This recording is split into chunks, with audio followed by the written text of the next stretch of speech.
Hello everyone, I am Tacit, and I'm going to be going over the Gems of War event objectives for the Rot into the Core event, in which the wood rot is added to the game. So we have a ton of things to go over this week. It is a very eventful week, as well as a bunch of teams to go over. But first things first, let's go over all of the unique things. We ended up getting Campaign 22 coming into the game as of this week, which ends up introducing the Decaying Gem mechanic, as well as the Campaign Pass for 22, which actually has this half-decent weapon, though unfortunately, once again, has a pretty useless mythic. We ended up getting a new Power Gem. With that, it is a brown gem that whatever team has more armor, or sorry, more troops will end up taking armor damage based on how many there are on the board. This later in the game is pretty small, because if there's only 5 on the board, you're only losing 5 armor, as it's based on a just flat number rather than a percent of your total armor. This could be used a little bit to counter things like Tesla teams, things that boost based on all armor in game, so you could technically lower your own armor, but to be able to set up a troop or two just to go counter that out really does not seem worth it. Also, a lot of times, assuming you're winning a battle, it's just going to be triggering on yourself as well, so you're not really going to be able to get that much value from it if you're trying to reduce the enemy, so you only really get a benefit from it if the enemy has enemy armor boost ratio, which is pretty much just Tesla. So there isn't really much of a use case, unfortunately, for the Power Gem. And of course, if you haven't already been, the Lunar New Year event is still going on. You have all of this week to still earn a ton of rewards, so definitely make sure to be keeping up with that every single day if you want to still go get any of the rewards that are remaining, as well as, of course, the pet this Wednesday. But first, let's go one thing at a time. Campaign. So, as far as the new campaign, as we mentioned, Campaign 22 we are currently in. The biggest things to mention, we do Purple Deed Books. That's kind of actually worth mentioning in itself. This is a Purple Deed Book related campaign. And of course, out of any of the deed books, purple is the most useful one out of any of them. They are used for the 4 magic kingdoms out of 5 in order to upgrade them, the other one being green. So that alone is already pretty big. I would say the biggest reward that you actually get, that you will be able to get down the line, this is a Forest of Thorns weapon. So basically 2 Forest of Thorns events from now, like half a year to a year from now, you should be able to go get this in Soulforge, but you'll be able to get this for the 7th week of this campaign. As far as what it does, it converts all green gems of a chosen color into decaying gems. So basically it converts all gems that you choose into brown. This is not horrible. Other ways to do this is like Apothecary at a 10 mana cost, and this is a 14 mana cost, but of course you have it on Hero with all the utility that Hero has. So there will be some slight instances where you'll be able to do this, not because the decaying gem aspect is useful, but basically this is just a simple converter. Very niche as far as when you would bring this out, but still has a little bit of a use case due to the fact that it's attached to Hero itself. So very situational weapon, but not a completely useless one for once. Unfortunately, what is a little bit useless is the mythic. I'm not sure why they just love doing horrible campaign mythic after horrible campaign mythic. But as far as what it does, it just deals a small amount of scatter damage at a boost ratio that isn't nearly enough for it to do anything. And then it converts 6 green gems, so you don't even get to choose the gems, it's always green, into decaying gems, which are brown, that will lower the enemy armor. And it also gets ends up creating a decaying gem every single turn. But of course, we'll be getting so many mechanics that can create so many things at the beginning of every single turn that this is exceedingly lackluster. So let's actually go show the decaying gem mechanic. We'll actually do it over the current raid event, which of course makes sure to be using the boss troop for double score, double magic. The weapon that you get from this is pretty useless as far as the shop. But you do want to buy to tier 3 just to go get the weapon and at least 1 copy of the troop. And of course, make sure to be using the troop for that double score. But basically, let's go show the decaying gem mechanic. So how this works is, actually, let's wait till we cast. Oh no, we got a Valraven. Normally you'd want to prioritize the Valraven. You know what, actually we will here. So let me just take out every single extra turn. Hopefully don't actually kill it with a skull at this rate. I'll just bite at this rate now. Alright, so let's go and do this. So you'll notice our armor right now. So the way that decaying gems work is when they're on the board, they will take armor from whatever team has more troops. And of course, we currently have substantially more troops. So look at our current armor value. Let's say this like 118, for example. We will end up going, and you saw our armor just went down by 3. And then it went back down by another 3. And basically, for every single decaying gem on the board, as you can see, 3 of them, we will end up losing 3 armor, whatever team has more troops. There are some use cases for this, most notably, of course, as we mentioned earlier, to counter Tesla.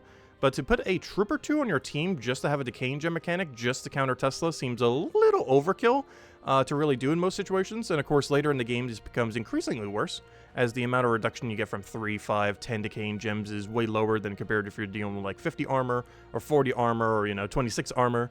But in the case of, end game armor, that is very small. Even if you get 10 on the board somehow, that's not a lot. 10 armor per turn being lost is not particularly high, especially compared to like bleeding out the enemy. Like even if you were getting on the enemy, you're better off just getting a 4 stack of bleed than you are even bothering with 10 decaying gems. I guess it does technically do it every single turn rather than just on their turn, but it also has to imply that you have less troops than them. So unless you're using something to like sacrifice out your team or something, you're generally going to be having more or the same amount as your enemies. So, oh no, it just doesn't really seem to have much of a use case in the current state of the game, at least later in the game. Earlier on in the game, you can kind of use as a mini Tesla counter. You can maybe use as a little bit of armor reduction.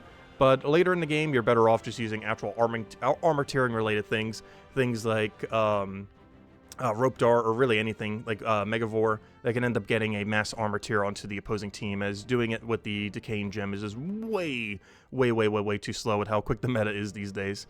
So next, let's go over all the teams. So of course, all the teams are in description as per usual, as well as the pinned comment. Raid team and Underspire a little bit similar this week as well, given that they are nearly the exact same restriction, with the main thing being that you just don't need to use the raid troop in the Underspire, where of course you do need to for the raid event, and because it has double magic and double score, with the more important part of that being the double score aspect.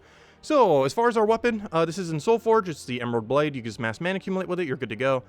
You can even set it back if you need a little bit of extra tankiness. So in this case, we are using it up front. But if you do find you're dying too much on hero at a certain point, definitely make sure to reposition it a little bit. You could even tank with the corrupted golem, as it does have pretty high reduction. So you can end up shimmying that all the way up to your first slot and just simply go and kill out the boss immediately. But as far as what we're doing here, we're putting up front initially just so we can get better mana accumulation into our Gem Dragon, using our Gem Dragon as our main damage source. Normally the Gem Dragons don't have a particularly high amount of damage, but you might notice his number is pretty high. The main reason for this is Silverglade gains a ton of magic. From this team right now, we are gaining 30 magic with how our pets are upgraded and everything in the kingdom. That is a lot of magic, which of course is giving you a lot of extra value on anything that does cast damage. So basically utilizing that to do a lot of damage. Corrupted Golem obviously kills out the raid boss, and Queen Aurora is mostly just here for a little bit of mana accumulation, same as your Emerald Blade. So you can set your banner all in on Amethyst, just because you are already getting all the +1s that you need from your Queen Aurora to get your Emerald Blade and everything else going. As far as the lower rarity team, we are tanking with Bone Golem. You'll be using this a lot for low rarity stuff this week. Not only is it used for Pure Faction, but you can use it for Underspire, and of course, as you can see here, you can also use it for the raid event. Nearly every single thing this week you can end up utilizing it for. It ends up exploding a gem, inflicts a bunch of death marks on the enemy team, which are a little bit random if they'll kill or not, but you're mostly doing it for the final aspect. It gains a bunch of attack and armor while having board control and mana accumulation. This is really good, also having 50% score reduction. It is extremely tanky, can get pretty good offense if you just keep casting it, and even has mana accumulation into potential extra turn. And you get to know where it is directly too, so you'll know beforehand if you will or will not get value, other than whatever falls from the sky. So overall, pretty good. Emerald Blade being used for mana accumulation, though in this case we are using it to replace out. If we do end up dying, we do end up getting a resummon of a Silverglade troop straight into first slot, so you get infinite tanks. Ideally, your Bone Golem won't die. It probably won't die, but if it does, you have a backup plan. The Corrupted Golem, because you have to use it for 2 times score, and also, of course, to kill out the boss. And Vanya. Well, Vanya is a legend. It is a legend you can get from the faction, so all you have to do is throw down Kier Shards at Silver Necropolis, and you're good to go. It's decently common, even though it is a legend. It doesn't take more than about 1,000 or less shards, and you should end up getting at least 1 copy of it. And it's just a standard AoE troop with a little bit of bless. You're mostly just using it as a little bit of damage pressure. However, your core of your team is basically spam Bone Golem to kill everything else out, and your Corrupted Crystal Golem, Crystalum, in order to go kill out the boss itself. As far as the faction, this is a brown-purple restriction. For this first team, we're just using a Queen Zachi spam team, getting Leprechaun rolling, using Stormcaller, so we have the Storm for our Zachis, and just keep spamming out all of our AoE until we win. As far as the higher rarity team, just running a pretty standard insta-kill team, just using Thrall Leprechaun as our main core, and then using whatever your best damage sources are. In this case, we're using High King Iron God Zolgoth, but you could use whatever you have. As far as the pure faction, 2 different ways you could do this. You could either do double Bone Golem into double Vanya, or triple Vanya into 1 Bone Golem, of course with the Bone Golem in first slot. But we're just doubling up here in case one ends up dying before the final fight. So, because you want to go into the final fight with at least 1 Bone Golem and 2 Vanyas, and having double there just makes it a little bit safer, even though albeit slightly slower. But it's safer just in case one of them does end up ultimately dying. But you play it the same way, you just keep spamming this, get it super tanky, just kill out everything. And the Vanya's just there to make it so you don't take forever trying to kill the battle, just to speed it up a little bit. As far as the class events, we're running with a Dawnbringer to a bunch of Elspeths. You just basically kill out Elspeth starting from the bottom. So you have the bottom Elspeth kill itself, then this one, and it will give you yellow or blue mana. And of course, both of those 2 manas go into Dawnbringer. You can also do this with different weapons, though it is ideal to use it with Dawnbringer, as you will guarantee get the color. Whereas if you use it for something like Dancing Daggers, or what was it called? Oh, why did I forget the name of that pure yellow weapon all of a sudden? No, I will get it. We will get it. Where is it called? Dancing Oh, I was right. Never mind. That's not wrong. I just forgot. I was right, but thought I was wrong. Yeah, it's called Dancing Daggers. I was confusing it for another thing, but anyways. Yeah, Dancing Daggers. But, yeah, you can use it with either this or that one Frost Orb thing. but ideally Dawnbringer, just so you have both the two colors covered. And yeah, just keep spamming that out, starting from your bottom. He keeps feeding back into mana, just keep spamming Dawnbringer till you win, and you are good to go. As far as Underspire, it is very similar to the raid event, with the main exception being you don't have to use the one raid troop, so this gives one extra slot of flexibility. What we do with that on the high rarity team is actually just use Bone Golem. It is used as a tank. This also offsets this one, so if it does end up dying, we have infinite resummon, which is a lot more likely since you're probably going a lot deeper into Underspire compared to a raid event if you're just going for bare minimum for your guild. And as far as Underspire low, we're going with a damage source pretty similar to that of the Pure Faction team. The only real difference is we are offsetting it with a mana accumulator. The Pure Faction team doesn't really have too much of a mana accumulation option, so we're kind of offsetting that by using our weapon.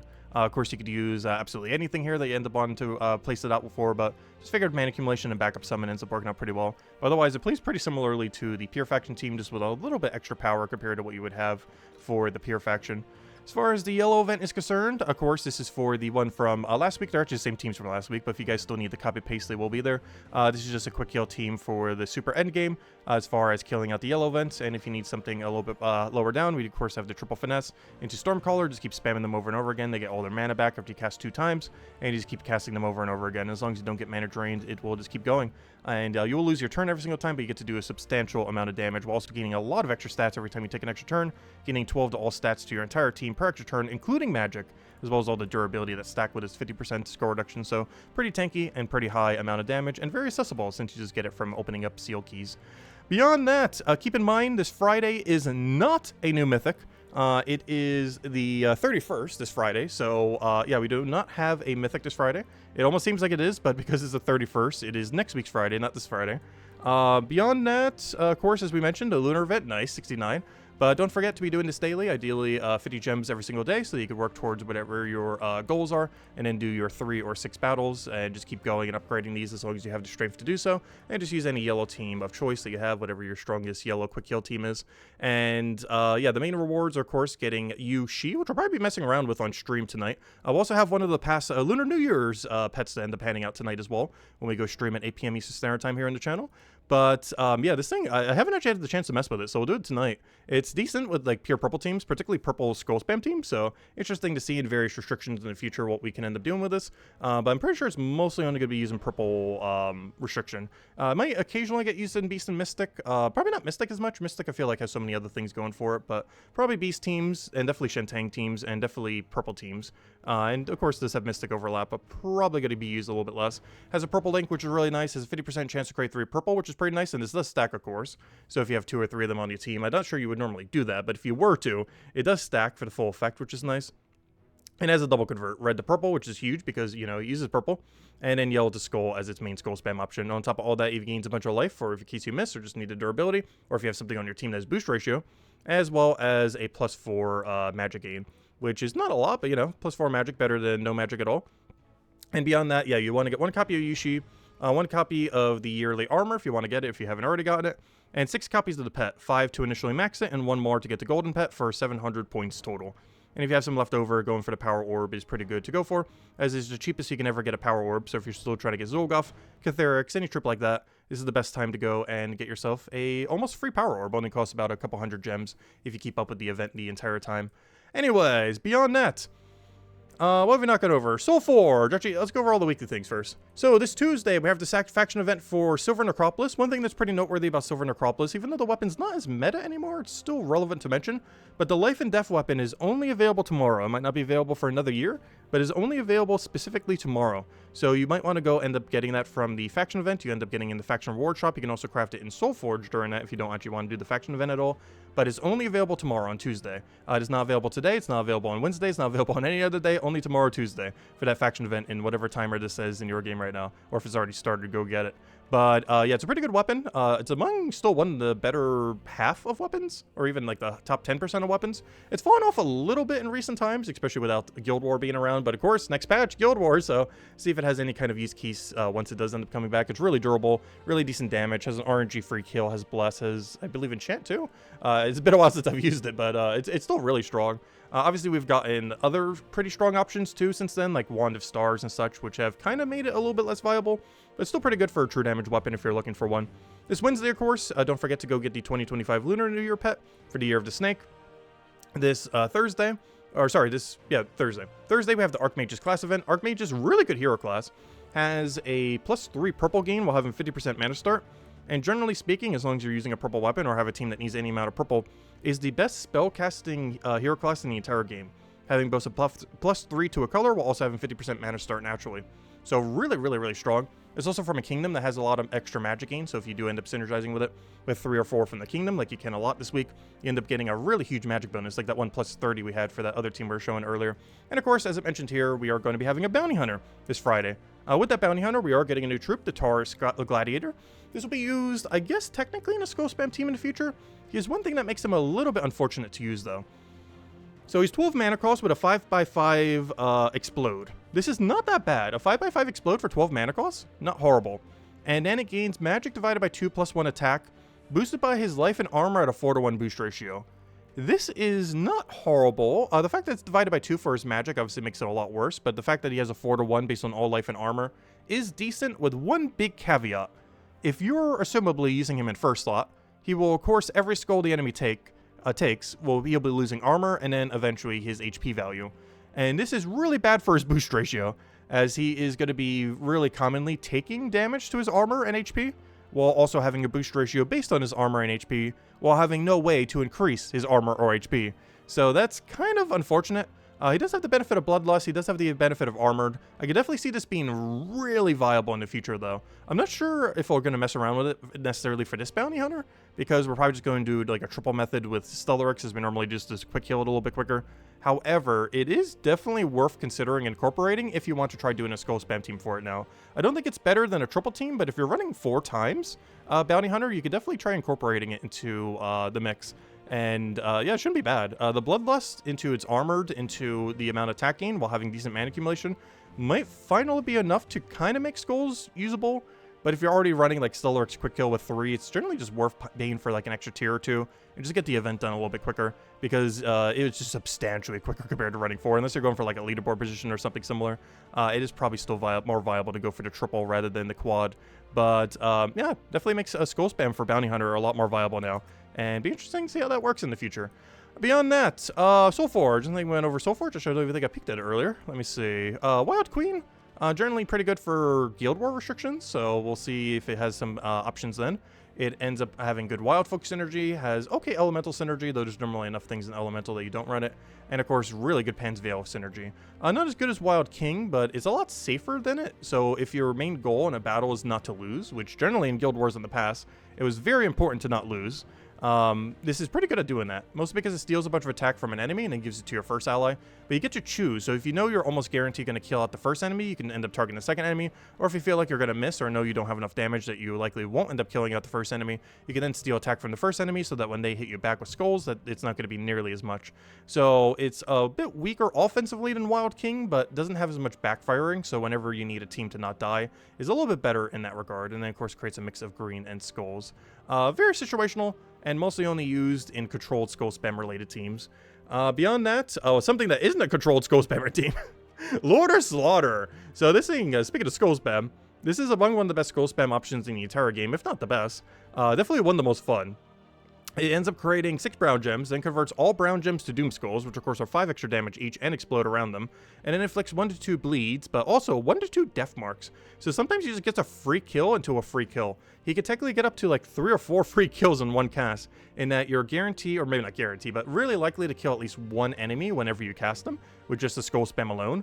But then you're also potentially killing at least one other with 1 of your 2 death marks, or 1 death mark. And yeah, you're almost getting a double kill whenever you cast them. Not always, and sometimes you can get even more than that. In an optimal situation, you actually get a 4 times kill, in the sense that you get a double skull kill into a double death mark kill. Very unlikely, but it does happen. And also, he's still the only troop in the game that has a 100% chance to ignore armor value, aka, as long as he's not stunned, he basically does true damage every skull he does. Of course, he needs to be your first slot to do that, and normally he's used a little bit more like a second slot a lot of times, just to keep him a little bit safer so he can get his mana going and everything and actually get off the ground.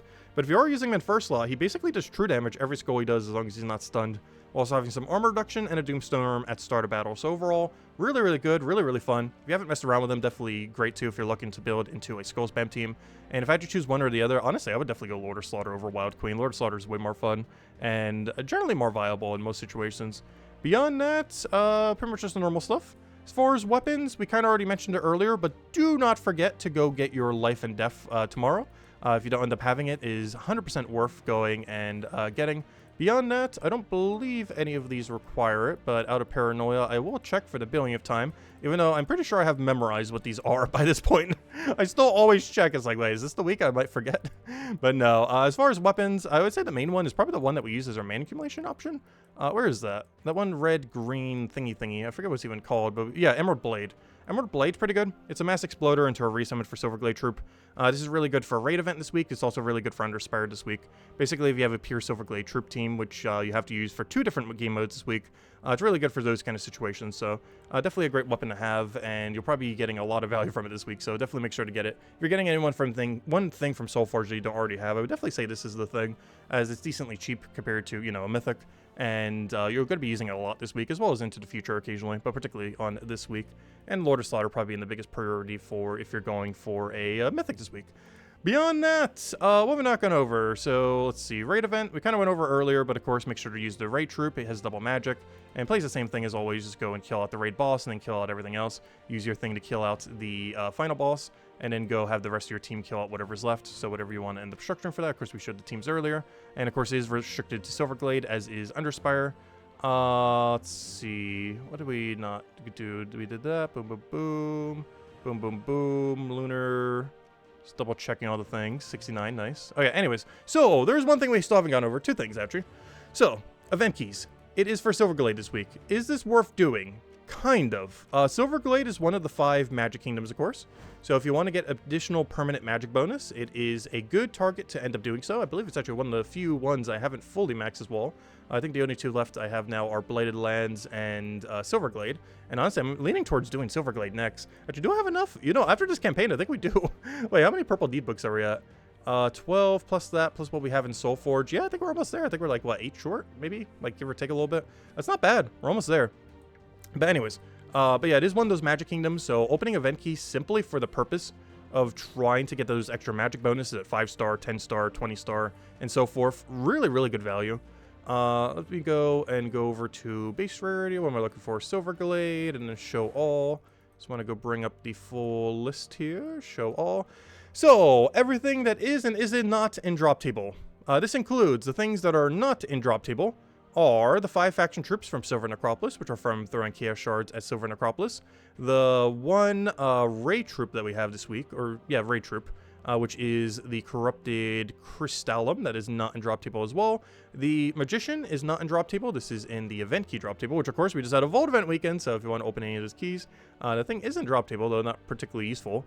And beyond that, of course, the Gem Dragon. The Gem Dragon, which we're using as our main damage source for the event, is in the Gem Dragon drop table from the Soulforge, and not in the event key drop table. But everything else that you see here is, this is the first time that you can event key for Lee Kulthrax, and he should be in drop table. I don't see any reason why he wouldn't be. Let me just double check these actually here.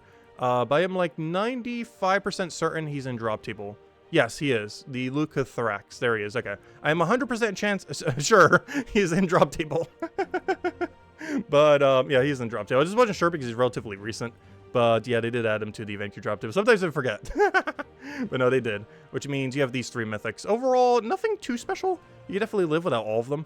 The main reason why you're opening any event keys at all is you want a higher power level. That's literally the only reason. You want to go get the permanent extra magic from Silverglade. That's pretty much the main and only reason you'd really be throwing anything into that. So if you want to, definitely make sure to do so. Permanent magic is very strong. It's the most useful stat you can get +1 on. So any kingdom that's ever associated to it is really good to go and get up. So definitely make sure to do so if you haven't already. Beyond that, the troop this week is actually good. Not as good as what we got last week. However, it is like not horrible. So that's still good. So as far as what it does, it is the Wood Rot. Ends up converting green gems to decaying gems, which of course is the new power gem for this current season that can fall from the sky. Ends up being a brown gem that reduces the armor of whoever has more troops, and ends up gaining 50 attack and armor. Anything that ever gains a bunch of attack into a durability tends to be pretty good, and this is boosted by converted gems. So basically he has a convert into brown, green to brown, while also having an attack and armor gain. This is actually pretty similar to Treant in that it removes all browns, but instead this converts all greens into browns while gaining a similar effect. So overall, a bit situational, but still useful. You're not going to be using it for too much, but, you know, it's a nice alternative tank if you do end up needing it. I think the biggest thing that's actually kind of nice about it, though I guess it's kind of offset a little bit by the fact that we have that one brown-purple one that you can end up using with the Death Mark and the Gem Explode, which kind of overshadows this by a lot. But it's basically alternative Trent, except instead of being from Forest of Thorns, it's in Silverglade, so it has that main mechanic going for it. But the fact that there's a brown-purple that basically does what it does for 2 higher mana costs, but like 10 times better, it's very rarely going to get used, even though it's technically just slightly better Trent in most situations, so it's good, but also bad. Nothing like the Merc, Lurk, and Dirk that we got last week, that's for sure, but it's not completely useless like some of the ones we would normally expect from such a thing. But anyways, guys, I hope you all have a wonderful week. As we mentioned, we'll be around streaming tonight, as we are always, 8 p.m. Eastern Standard Time on Mondays here on the channel for Gems of War. We will be handing out the Lunar New Year pets for one of the past years. I have no clue which, but one of the past years. And of course, if you want to get the one in game for 2025, make sure to do so in Wednesday, as it'll be available all day Wednesday. And definitely make sure to go get it, as who knows what it will return, as they're pretty sporadic as far as when they bring any of those past cosmetic things back, unless you get it on like a flash offer for money, but then you have to pay money for it if you want to do it that way. But anyways, guys, I hope you all have a wonderful week. If you still have any other questions, feel free to leave it in the comment section below. Definitely feel free to leave a like on the video, helps a lot and is greatly appreciated. And I'll catch you guys later. Goodbye, everyone, and thanks for watching.